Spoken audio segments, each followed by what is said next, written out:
حجاز کے سیاسی پس منظر کا مختصر جائزہ لیتے ہیں تاکہ ہمیں یہ جاننے میں مدد ملے کہ آل سعود حجاز پر اقتدار قائم کرنے میں کامیاب کیسے ہوئے۔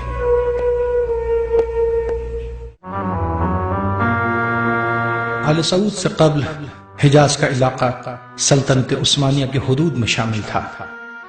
سلطنت عثمانیہ کے دیگر علاقوں میں ایران کے علاوہ مشرق وسطی کے تقریباً تمام علاقے اور شمالی افریقہ وغیرہ شامل تھے۔ 1914 میں سلطنت عثمانیہ کے آخری خلیفہ سلطان عبد الحمید خان کی جانب سے وہاب پاشا کو حجاز کا گورنر اور حجاز کی فوج میں سربراہ مقرر کیا گیا۔ عثمانیہ سلطنت سے دو بدو مقابلہ مسلمانوں کے جذبات بھڑک جانے کے سبب بن سکتا تھا۔ اس خطرے کے پیش نظر برطانوی حکومت نے سلطنت عثمانیہ کے خلاف حجاز کے دو مسلمان قبیلوں کی امداد حاصل کی۔ ایک تھا آل سعود اور دوسرا شریف حسین کا خاندان۔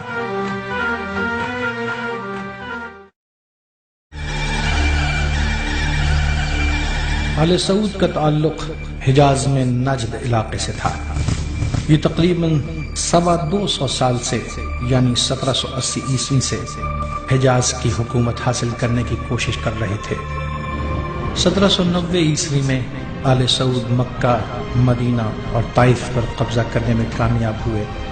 1801 میں اس خاندان کے عبدالعزیز نے عراق میں نجف اور کربلا پہ حملہ کیا۔ 15,000 افراد کربلا کے حملے میں اور 5 سے 15,000 کے درمیان نجف کے حملے میں شہید کیے۔ ان حملوں میں آل سعود نے کربلا اور نجف سے بے شمار نوادرات چوری کیے۔ اس کے علاوہ کربلا سے گزرنے والے افراد کا قتل عام کیا۔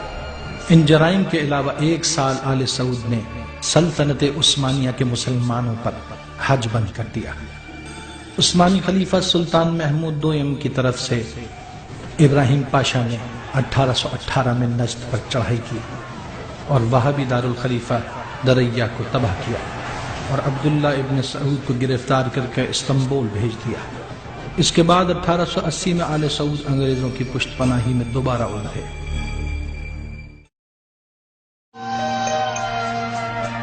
شریف حسین کا خاندان مکہ کا رہائشی تھا اور انگریزوں کے لیے کافی اہمیت کا حامل تھا۔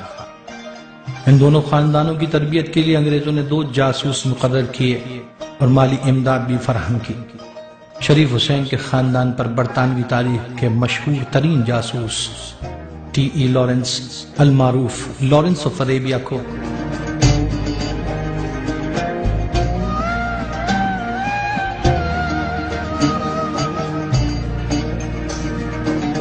اور آل سعود پر کیپٹن ولیم شیکسپیئر کو مقرر کیا گیا۔ 1918 میں آل سعود اور شریف حسین کے خاندان کی مدد سے انگریزوں نے سلطنت عثمانیہ کا خاتمہ کیا۔ سلطنت عثمانیہ کے خاتمے کے بعد انگریزوں کے سامنے حجاز پر حکومت کے یہ 2 امیدوار تھے، جن میں سے انگریزوں نے آل سعود کا انتخاب کیا۔ سلطنت عثمانیہ کی شکست کے ساتھ ہی شریف حسین نے اپنے تعین موقع سے فائدہ اٹھانے کے لیے عرب ممالک پر مبنی اپنی حکومت کا اعلان کر دیا۔ تقریباً 100 سال محنت کر کے انگریزوں نے سلطنت عثمانیہ کا خاتمہ اس لیے کیا تھا تاکہ اس کے ٹکڑے کیے جا سکیں۔ شریف حسین کے اس اقدام نے انگریزوں کا اعتماد بھی کھو دیا۔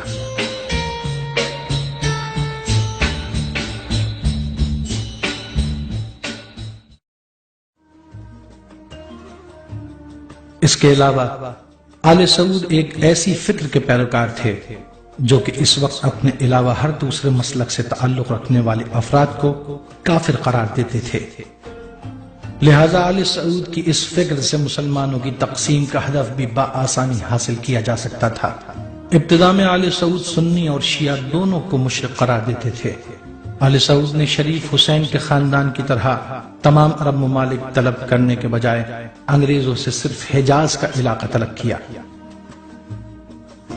شریف حسین کو خلافت سے ہٹا کر اسے سائپرس ملک بدر کر دیا گیا اور حجاز میں اس کے داخلے پر پابندی لگا دی گئی۔ شریف حسین کے 4 بیٹے تھے جنہوں نے لارنس آف عربیہ کو اپنی وفاداری کا یقین دلایا۔ بالآخر حجاز کی حکومت انگریزوں کی طرف سے آل سعود کے حصے میں آئی۔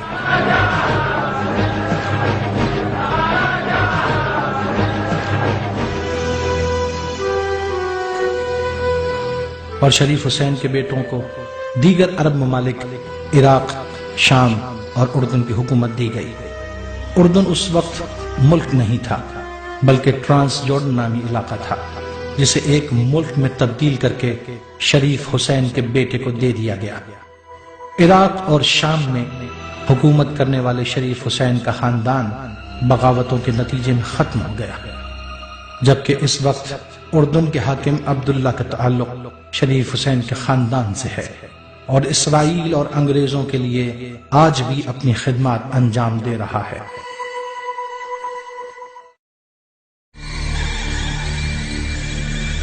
سلطنت عثمانیہ کے خاتمے کا باضابطہ اعلان انگریزوں نے 1918 عیسوی میں کیا۔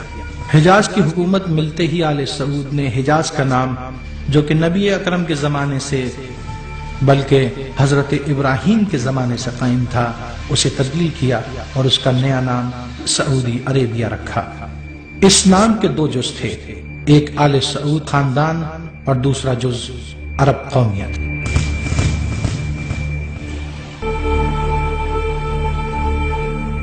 مغربی طاقتوں کی گٹھ جوڑ سے مسلمانوں کے اہم ترین مقامات پر مسلط ہونے والی آل سعود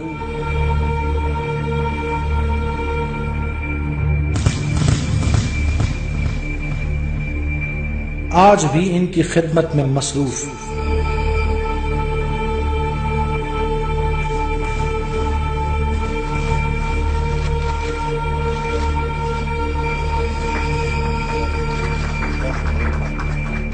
سادہ لو مسلمانوں کو خادم حرمین شریفین کے نام پر دھوکہ دے کر اسلام کو ناقابل تلافی نقصان پہنچا رہے ہیں۔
خدا بند کریم تمام مسلمانوں کو باطل کے خلاف متحد ہونے کی توفیق عطا فرما، ظالم اور فاسق افراد کے چہروں پر سے مسلکی نقاب اتار کر ہمیں ان کی اصل حقیقت کی شناخت عطا فرما۔